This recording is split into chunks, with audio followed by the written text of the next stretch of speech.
Hello friends, today we are going to start with a new chapter that is the biomolecules. First we observe brief introduction and then take individual biomolecules. So what exactly the name is used biomolecules? The name tells us this bio, that is the molecules which are present in living system. So all cells have various types of molecule and these molecules will perform various functions of the cell. So the molecule which are present inside the cell are again categorized into two parts. First one is organic and second one is inorganic. Inorganic molecule contain minerals and water. Organic molecule contain carbon, hydrogen, oxygen, nitrogen, phosphorus and sulfur.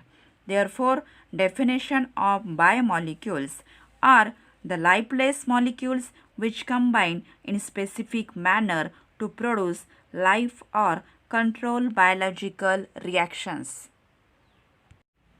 Some common example of biomolecules are first carbohydrates, second proteins, third enzymes, fourth lipids, fifth hormones, sixth vitamins and seventh nucleic acids. First one is carbohydrates. These are the chief constituents of our diet and major source of energy. Carbohydrates are also called as saccharides and they can be expressed by the general formula CN H2N ON, that is a CN bracket H2O bracket complete N. Carbohydrates are considered as compounds in which carbon is surrounded by water molecules, that is hydrates of carbon, hence the name carbohydrates. For example, glucose carbon 6 H12O6 is considered as carbon 6 bracket H2O bracket complete 6. Now coming to the definition of carbohydrates. Carbohydrates are optically active polyhydroxyaldehydes or polyhydroxyketones or compounds that can be hydrolyzed to polyhydroxyaldehydes or polyhydroxyketones. In this video, mostly ask MCQ type questions. Let's start classification of carbohydrates. Carbohydrates are classified as three categories. First, monosaccharide. Second, oligosaccharide. Third, polysaccharide.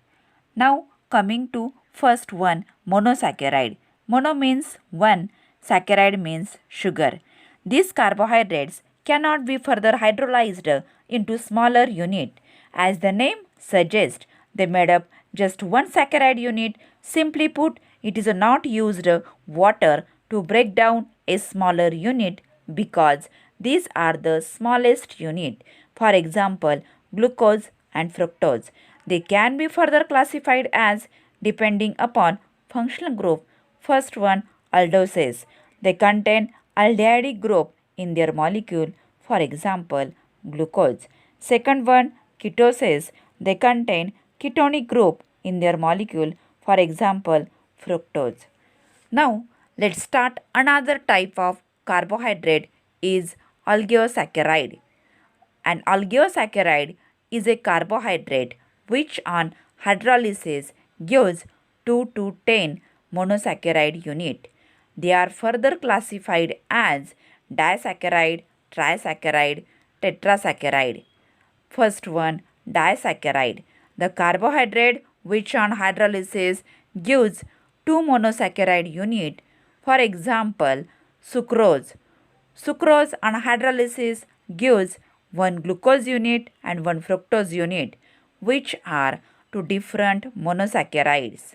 Another example, maltose. Maltose on hydrolysis gives two glucose unit, which are same monosaccharides. And last example, lactose.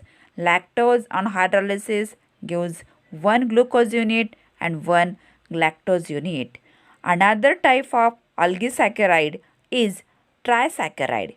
The carbohydrate which on hydrolysis gives 3 monosaccharide unit, for example, raffinose. Raffinose on hydrolysis gives one glucose, fructose and galactose unit. Last type of oligosaccharide is tetrasaccharides. The carbohydrate which on hydrolysis gives 4 monosaccharide unit, for example stachys. Stachys on hydrolysis gives 1 glucose, 1 fructose, 2 galactose unit. Now coming to last type of carbohydrate is polysaccharide. Poly means many. The carbohydrates which on hydrolysis gives large number of monosaccharides, for example starch, cellulose.